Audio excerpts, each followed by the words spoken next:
This is CBN NewsWatch. Hello, everyone. Thank you so much for joining us for CBN NewsWatch for Friday, April 30th, 2021. I'm George Thomas. Light at the end of the tunnel. The United States is starting to overcome the COVID-19 pandemic. Nearly 1/3 of the population is fully vaccinated and businesses are reopening. And that is certainly good news as the economy bounces back. Gary Lane has the details. Signs that the United States is breaking out from the pandemic may be most obvious in New York City. Once the epicenter for U.S. COVID-19 cases and deaths, the Big Apple is preparing to fully reopen. Mayor Bill de Blasio. You've gone out, you've gotten vaccinated, you've done so much to fight through this crisis. Now we can see that light at the end of the tunnel. Starting July 1st, full capacity will be allowed at New York City restaurants, bars, and stadiums.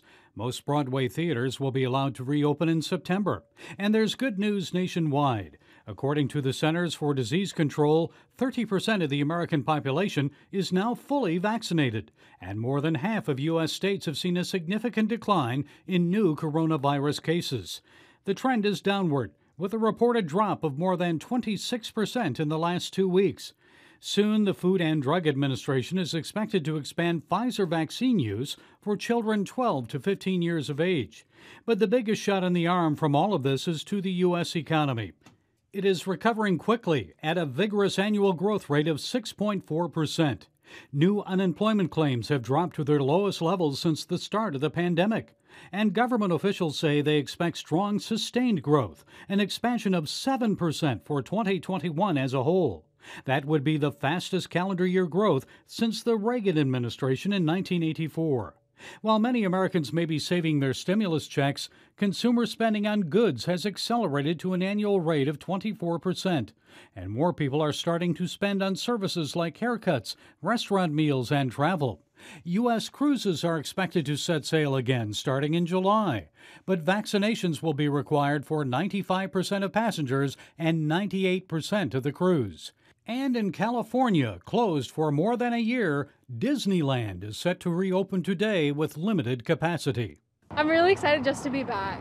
Feel the Disney magic again. Gary Lane, CBN News. For millions of people around the globe, freedom to openly practice their faith is a dream. The U.S. Commission on International Religious Freedom monitors the world to shine light on the issue. And it's just released a complete picture of places considered the worst offenders. Jennifer Wishon has the details. Christians are being persecuted around the world at a pace not seen since the 1st century. This as China terrorizes millions of Muslims while conducting business as usual with the world. For a very small budget, every year, the United States government drops this bomb in the human rights community that reverberates on every corner of the globe. A bombshell annual report on the state of religious freedom around the world by the U.S. Commission on International Religious Freedom. A grim tale of staggering proportions. 50,000 Christians held in North Korean prison camps. Some 3,000 Yazidi girls and women missing in Iraq. 130,000 Muslims in internment camps in Burma, as many as 3 million Uyghur Muslims in Chinese concentration camps. In our first report, we raised concern 22 years ago about what the Chinese Communist Party was already then doing to the Uyghur community. But the world didn't pay attention. Now the communist regime works to reprogram an entire community, while subjecting some to barbaric procedures like organ harvesting. They even marketing the Uyghur organs in the countries, Muslim majority countries. They find two particular religions, Islam and Christianity, problematic for the survival and existence of the Communist Party. The report identifies countries of particular concern, the worst offenders. 10 are already designated as such by the State Department. Commissioners recommend India, Russia, Syria, and Vietnam also be added to the list. U.S. ally Turkey is listed as a Tier 2 offender. We're not letting them sleep one night without us screaming at the top of our lungs in a bipartisan way, Republican and Democrat, to make sure they can do what they choose to do, but they're not going to do it in the shadows. The commission points out the pandemic added to the burden as many religious minorities were blamed for the outbreak. It's time for Christians to do what the Apostle Paul called them to do, which is to pray for those who are in prison as if they were there with them. Commissioners encouraged the Biden administration to fill a number of vacant positions dedicated to putting pressure on countries that persecute their people. Jennifer Wishon, CBN News. Thank you, Jennifer. Appreciate that. We go to the Middle East, where Israeli officials say nearly 50 people have died and more than 150 injured at a Jewish religious festival. As Chris Mitchell reports from Jerusalem, it's one of the worst civilian disasters in that nation's history. The tragedy occurred when a stampede began at the festival of Lag BaOmer, a Jewish holiday honoring a rabbi and mystic from the 2nd century who was buried on Mount Meron in northern Israel. The disaster was apparently caused by overcrowding, with large numbers together in a narrow passage. We saw people pushing over the other, and slowly we saw people being trampled. At this point, when I saw the people, I started to go outside. There, we saw evacuating people every moment and conducting CPR. It was the first religious gathering of its size to be held legally since Israel lifted nearly all restrictions from the COVID pandemic. Absolutely difficult sights. I'm about 10 years a paramedic, and I don't remember I've seen sights like these. We are in a mass casualty incident. I see here tens of people laying on the floor. I see here tens of injured, walking and bleeding. I see here children and adults. Very difficult sights. The Israeli military came in to help evacuate the wounded. Officials estimate 100,000, mostly ultra-Orthodox Jews, gathered to celebrate the festival. Large crowds traditionally light bonfires, pray, and dance as part of the celebrations. Prime Minister Benjamin Netanyahu called it a great tragedy. And the reports are close to about 50,000 to 100,000 people had crowded on this mountainside to celebrate this event. CBN Middle East Bureau Chief Chris Mitchell joins us live now with more. Chris, any political implications as a result of this tragedy? Yes, George, there will be. First of all, what a humanitarian crisis and devastation it was. I mean, the whole nation is kind of affected by this humanitarianly, but also politically. And the reason for that is the ultra-Orthodox are a very key element of any Netanyahu government. And right now, he's only got a few more days to put together a coalition government. It's unlikely he won't. But then another, perhaps Yair Lapid of the Yesh Atid party will have the opportunity for the next 28 days to get a coalition government. It's possible, unlikely, but it's possible that the ultra-Orthodox could be swayed to join that government. But it's all part of what's happening right now in the government, very unsettled about who or if anybody is going to be able to form a coalition government. And believe it or not, George, we could be looking at the 5th election here in Israel later this year. Yeah. Chris, all this happening as Israel is expected to reopen its borders to tourists next month. How are those plans going? Well, we were earlier this week down in Tel Aviv. We interviewed the tourism minister. Their plan right now is that on May 23rd, they will have a small number of groups to be able to come in there. Everyone will have to be fully vaccinated. Before they get on the flight to Israel, they will have to have a negative COVID test. And right now, they will have to have on arrival a serological test, meaning they have to have the presence of antibodies for the COVID coronavirus in their bodies. That happens May 23rd. Then in June, they expect to open it up to more groups. Perhaps July, they're going to open it up to individuals. And then, but the caveat here, George, is that the health department or the health ministry is saying, well, we don't think May 23rd is too early. So they may postpone that to June, which will set back the timetable back later into the summer. But a lot of people are looking forward to coming to Israel. Israel is waiting for people to come back here. It really devastated the tourism industry. $8 billion in loss. They fell over 80% in the number of tourists last year as opposed to 2019. So Israel is waiting for people to come back. Yeah. Let's talk about the ongoing nuclear negotiations with Iran. I'm curious, how is Israel reacting to the bombshell news that John Kerry was reportedly sharing secret Israeli military operations with Iran? Well, officially, George, it's very quiet about that. Unofficially, you would have to believe that they are appalled at the Secretary of State would be giving secrets to Iran's foreign minister. It seems like I've had a cozy relationship for a long time.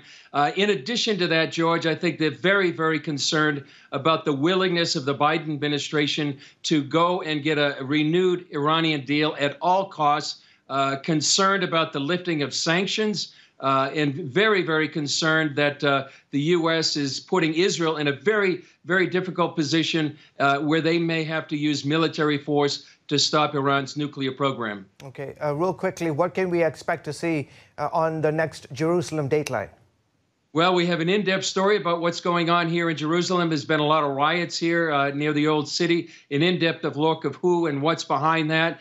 We have a tribute to a longtime pastor, Chuck Kopp, who's really been a cornerstone here in the Christian community. He went home to be with the Lord. He passed away this past Tuesday. And we'll have another story on what it was like to be a tourist pre-COVID days here on this week's Jerusalem Dateline. Okay, we'll look forward to that. As always, you can see more news from the Middle East with Chris and his awesome team on this station or on the CBN News Channel tonight at 8:30 Eastern. Coming up, when you think of ways to lose weight, exercise is probably at the top of your list, but new research offers some insight on exercising that may shock you. Find out more next on CBN NewsWatch.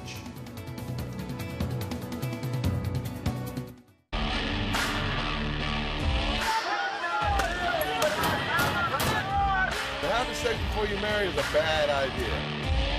Don't tell me there's no such thing as gun violence. That just depends on your definition of when life begins. Watch Dan and Dale tackle trending topics that test your faith on the next Faith Wire. Monday night at 8:30 on the CBN News Channel. The Global Lane takes you around the world, providing facts over fiction. What might rising trade and geopolitical tensions mean for you on the home front? With over 45 years of experience, award-winning journalist Gary Lane brings you the truth from a global angle. What about the issue of immigration? World news analysis you won't see anywhere else. And it's all right here on the Global Lane. Thursday night at 8:30 on the CBN News Channel.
Welcome back. Get ready for a fitness shocker. Cutting-edge research shows increasing your physical activity will not make you burn more calories. The key to losing weight has nothing to do with exercise. So instead of hitting the gym, what should you do to shed those extra pounds? CBN News medical reporter Lori Johnson has the answer. Although exercise is essential for overall good health, it doesn't make us thin. This finding comes from years of research on cultures that endure enormous physical activity every day who don't have a lot to eat. A prime example would be the Hadza people living in Southeast Africa. Duke researcher Dr. Herman Ponser and his team first examined the Hadza's daily energy output 10 years ago. And of course, they're so physically active. Men are walking, 10 miles a day. Women are walking 6 or 8 miles a day. We were sure that they'd be burning so many more calories every day than folks in the U.S. and Europe and industrialized populations. They were wrong. And instead, what we found is knocked our socks off was that actually, Hadza men and women who are incredibly physically active burn the same number of calories as we are here in the U.S. That number? On average, men burn around 3,000 calories a day. Women burn around 2,500 calories a day just by virtue of being a little bit smaller. In his book, Burn, Dr. Ponser lays out a number of studies on calorie output in different cultures over the last decade that all reached the same conclusion. What we find is that people who are really physically active are burning the same number of calories as people who are less active.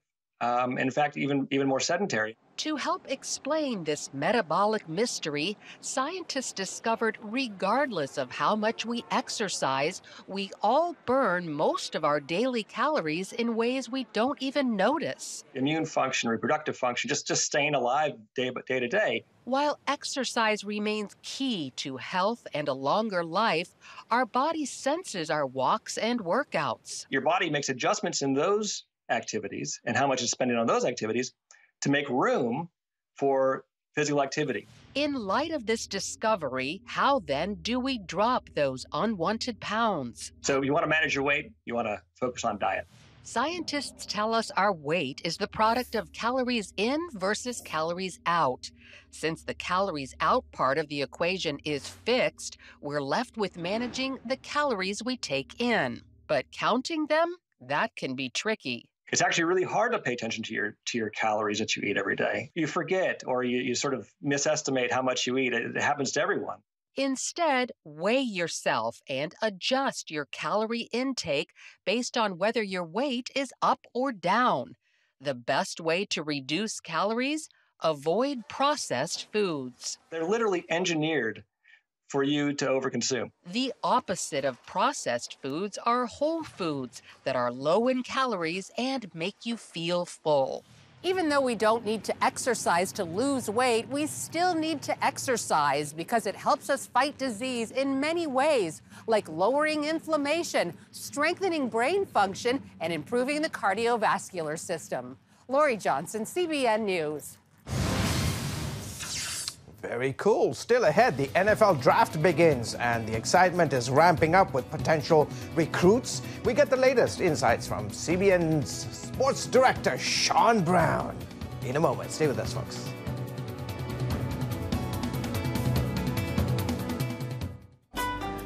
Want to be a part of a community that inspires your spiritual growth while winning prizes? The all-new MyCBN app. Connect with the community for prayer and encouragement. Track and set spiritual goals. Enjoy conversation starters with friends and family. And collect points to win prizes. The all-new MyCBN app. A great place to belong. Download the app at cbn.com/mobile. Grow, connect, have fun. The all-new MyCBN app. On the home front. Thanks for joining us for CBN's On the Home Front, where we highlight what the men and women of America's military do to defend our country. CBN honors the men and women in our military with an initiative called Helping the Home Front. It partners with churches across the country to meet the needs of their military families, from repairing homes to wiping out medical bills for wounded veterans. Wednesday at 3 on the CBN News Channel.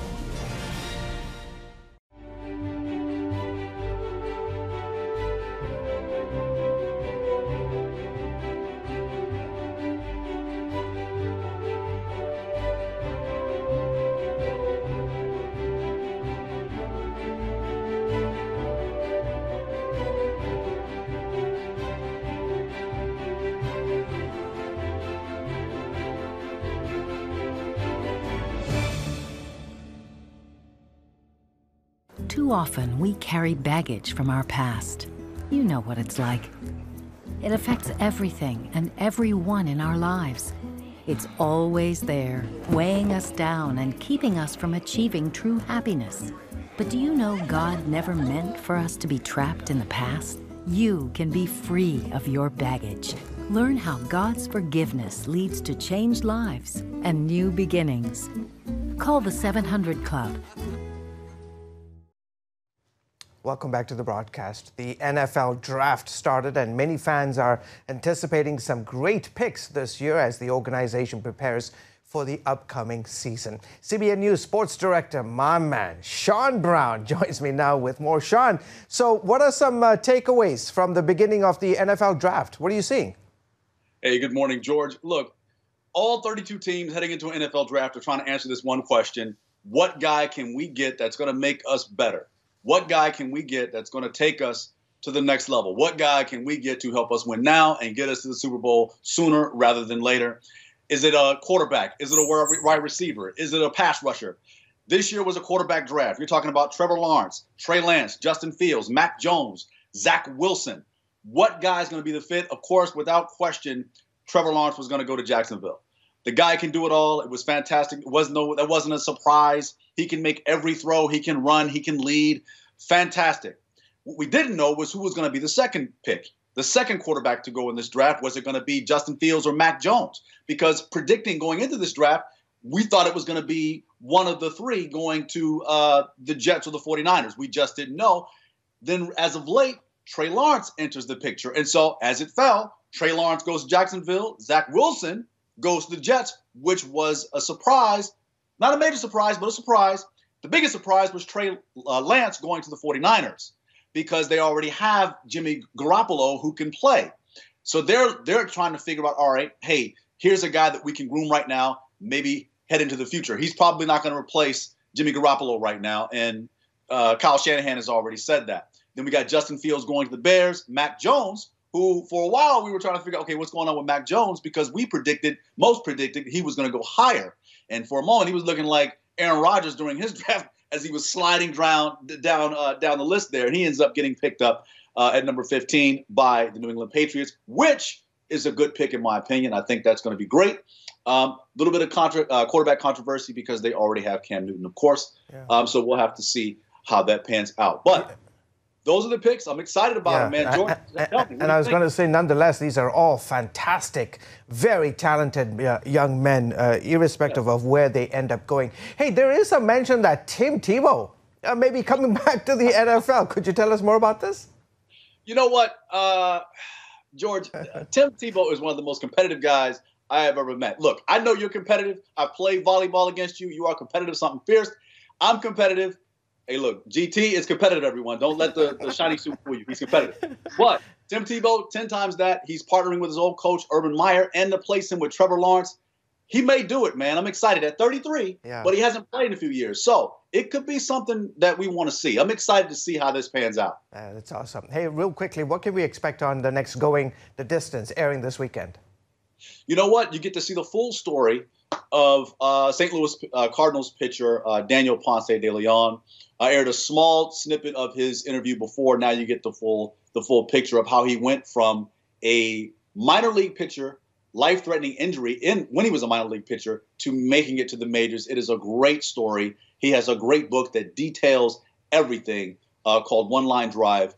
It's a great story, great interview, great young man who has a bright future ahead of him. All right, terrific. We will be joining you and watching that. Thank you so much, as always, Sean. You can catch Going the Distance with Sean Brown this weekend on the CBN News Channel, Saturday at 6:30 and Sunday at 7:30, both Eastern times. Folks, coming up, actress Kimberly Elise shares a major decision in her life at the age of 54. We'll tell you that in a moment. Stay with us.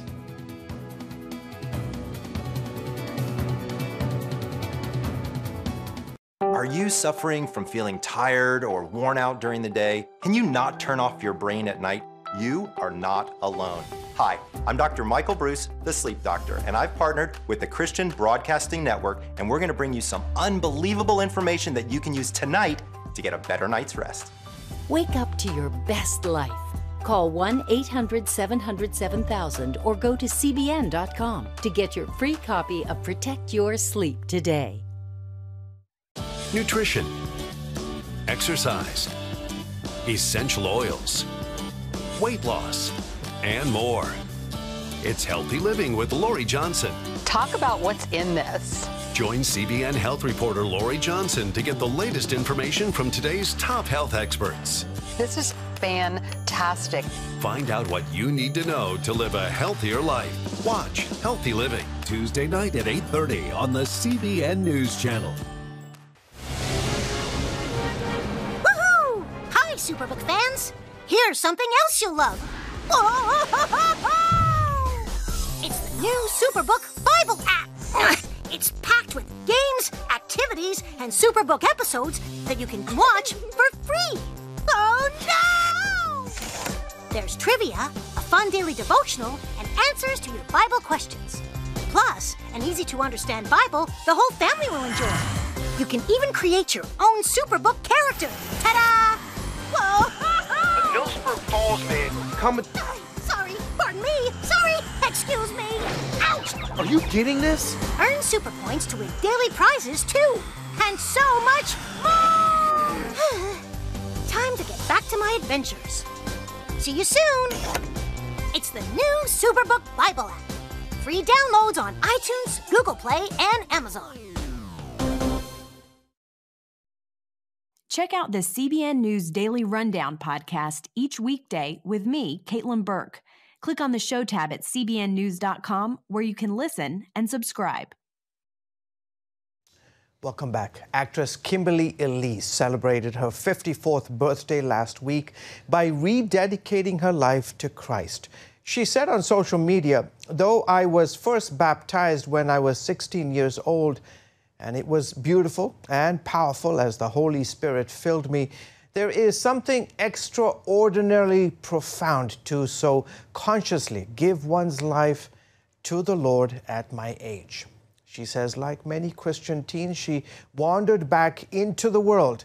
This time is different, though, saying she's aware and understands the meaning about being baptized and the promise she made to the Lord. No one is ever too old to receive the goodness of the Lord Jesus Christ. You can be 16 or you can be 54.